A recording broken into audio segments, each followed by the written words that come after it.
Yeah.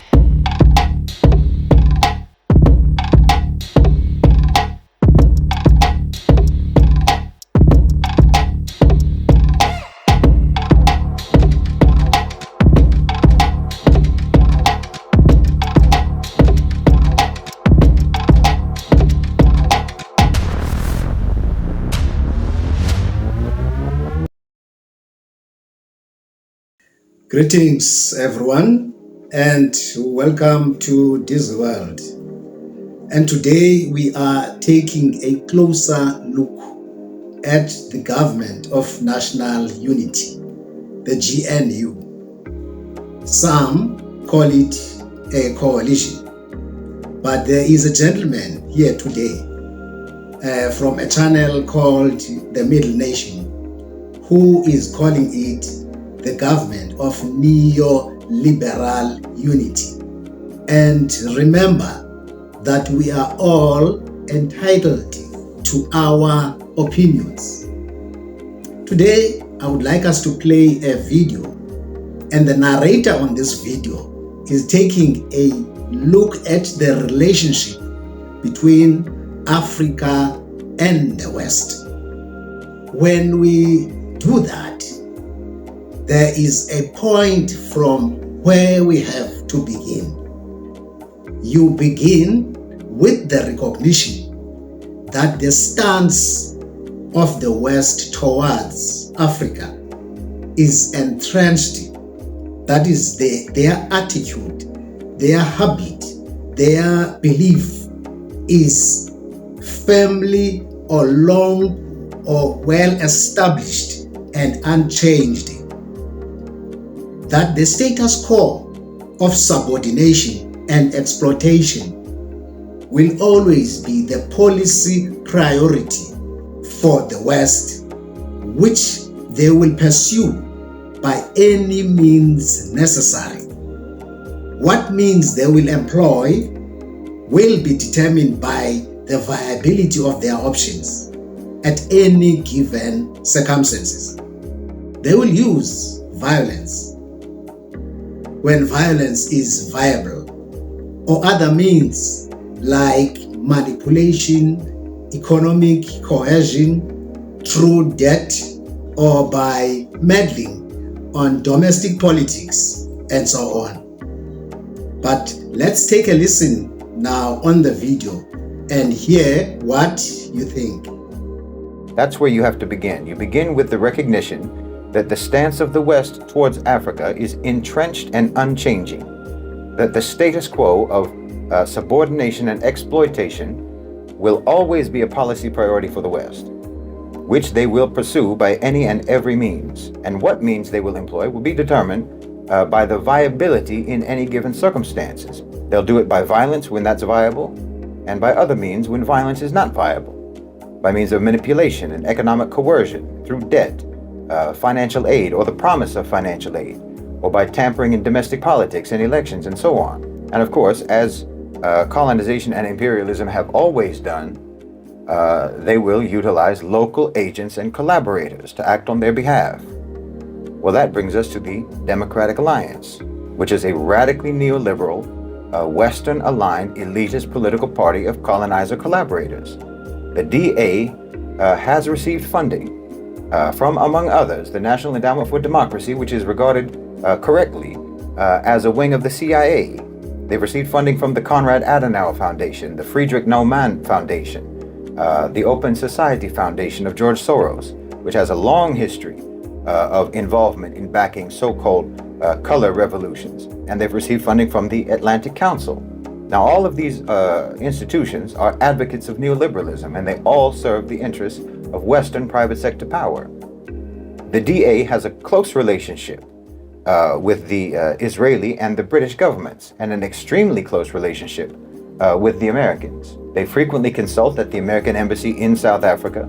They have meetings there on a regular basis. They get funding from, as I said, the NED and from USAID, as well as training and capacity building support from the US government, including through programs such as the International Republican Institute and the National Democratic Institute, both of which are subsidiaries, if you will, of the National Endowment for Democracy. It's transparently a Western instrument for neoliberal colonial control.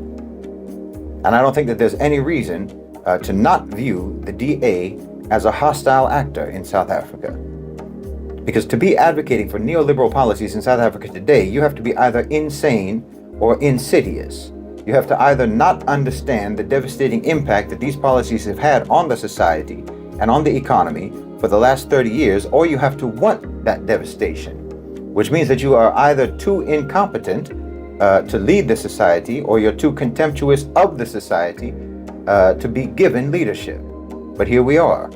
The ANC, either because of naivete or because of coercion or because of corruption, or some combination of all three, the ANC aligned itself with neoliberal thinking to one degree or another for decades. And the tremendous suffering, the inequality, the poverty, the strife that this has caused inevitably led to both a decline in the ANC's popularity, but also to a rise in anti-neoliberal opposition parties. I believe that the West knew, America knew, that the ANC was losing its grip on power, and if they lost their grip on power, then that meant that there was a danger that South Africa itself might slip from the grasp of neoliberal control. Because this is what politicians are for in the West, in the Western approach to politics. A politician's job is to implement unpopular policies that are dictated to them by the private sector, and so that then they can take the blame for the disasters that are caused by those policies, and then they can take the fall. Then they can be removed from power, only to be replaced by a new set of automated mannequins who will continue the same policies. Because under the neoliberal model, power actually rests in the private sector, not in the government.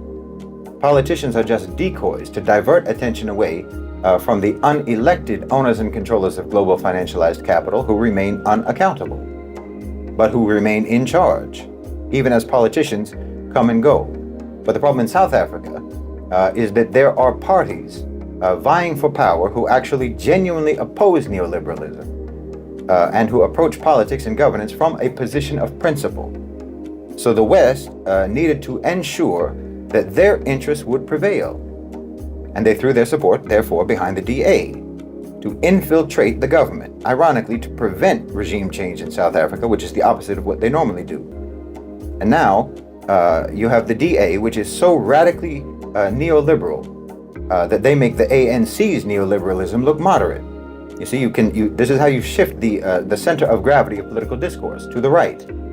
That way, any seeming concession by the coalition government will still end up being in your favor, in the favor of the neoliberals. As I say, they had to do this because you have parties in South Africa, like, for example, the EFF, which is championing for the nationalization of key economic sectors. So to offset that, to ensure that any conciliatory gesture in that direction will still be acceptable to neoliberal goals, well, you have to have a rabidly capitalist party that's calling for the privatization of everything. This is similar to what Ariel Sharon did in Israel when he created the Kadima Party. After he created the Kadima Party, after he first drove the Likud Party even further to the right than it already was. So then he created Kadima as a fake moderate party, because it isn't enough actually to fix the two ends of the spectrum of discourse. You have to also fix the middle. You have to define what the middle is, define what the moderate position is. So in my opinion, the ANC DA government can never truly represent any sort of middle ground in South Africa. The GNU is actually not a government of national unity, but a government of neoliberal unity. It's a government united against the people of South Africa, in my opinion. And their solidarity, the GNU solidarity, is with a parasitic, predatory, colonizing Western private sector power, not solidarity with their own citizens. With regards to what the GNU means in terms of socioeconomic justice in South Africa, the GNU poses a grave and imminent threat to socioeconomic justice in South Africa, in my opinion. And that's coming at a time when South Africa is already grappling with catastrophic socioeconomic injustice already. That's the video. It is a 15 minutes video, but you can watch it on Middle Nation at your own time. I like what the narrator says here about approaching issues, that we should not approach the government with hostility, because doing that would only result in repression, which neoliberalism thrives on. Apparently, neoliberalism thrives on social chaos and crisis. So we don't want to face a situation in South Africa in which government will actively and aggressively antagonize the people and try to provoke conditions in society that will allow them to justify cracking down on civil society. About a week ago, we saw public spats flying left, right, and center. And one of them being the SACP, where the leader was saying to the ANC, we cannot equate anti-neoliberal opposition parties with the DA, which in Shahid Bolson's view is a Western instrument for neo-colonial control. The narrator is advising us here to say to the ANC, we know you can do better than that, or better than what you are doing now, rather than taking a posture towards the government of you are terrible people, because we know the values of the movement. But none of this applies to the DA. Good people, this is how we come to the end of this video. I hope to see you in the next one. And please like the video, subscribe, and see you in the next video.